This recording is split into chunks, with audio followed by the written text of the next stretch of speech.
Everyone, I'm here to talk to you today about art for games and animation. My name's Sarah Forstner. I'm one of the concept art lecturers here at Teesside University. I've had about 5 years experience within concept art, so I've had a lot of different experience in different kind of pathways for it.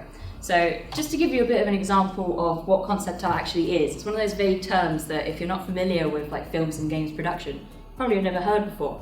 So what it really means is it's kind of an umbrella term for any kind of art that's produced as part of the production pipeline for films, games, animation, any kind of advertising. Anything that has a visual output will have concept art as part of its pipeline. If anytime you've seen a fantastical creature in any kind of film or TV show, or you've seen giant battles waged on crazy alien planets, anything like that, that'll be the result of something that's come from concept art. The concept artist's job is to take the ideas that any kind of writer might have and to create the visuals for what that idea is.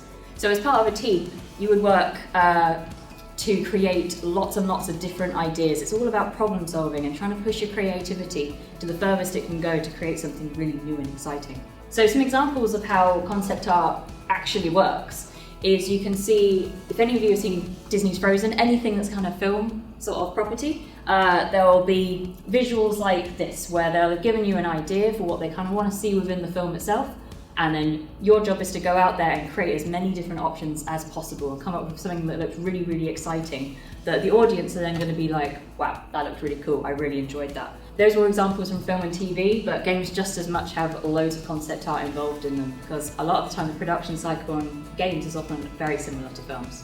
You can kind of split concept art into 3 kind of very broad topics. So you can treat it purely as a problem solving, very much about creativity, coming up with as many solutions as you can to problems that exist or challenges that exist in terms of creating some kind of entertainment. You can also then get to the point where you're having to create design instructions. So this is about trying to create something that someone else can look at and understand where your ideas come from and how they could potentially make it themselves. And then following on from this, it's the support of actually creating things that go into these final products. So if you're working in games, for instance, it could be the like sprites that go into a game or the little animation sequences. So at the heart of it, concept art really is about communication, and it's about building up a set of skills that means that you can tell a story, you can give across information, but without speaking it, you can just show someone a picture and they understand what you're talking about. If you think about how concept art could potentially aid you in how you could use these kind of skills within your own classrooms, you can think about it in terms of this. So benefits for you, it could be about drawing skills. Fundamentally it's about drawing and visualization, so it's going to build up your skills in just communication through that medium. It's also going to build up your skills in how you can use digital painting software.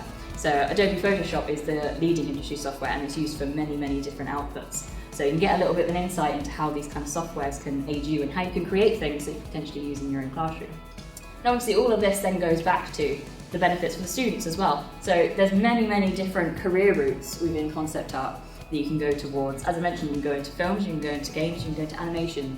There's loads and loads of different places you can go, and all of these skills have different kinds of outputs to them as well. If you decide to do our course as well, you'll be given a 6-week booklet that translates all of the skills that you would have learned on the course into materials that you could take into your own classroom and give to your students so that they could learn the same kind of skills that you learn, but in a way that is applicable to their age group and their particular learning style.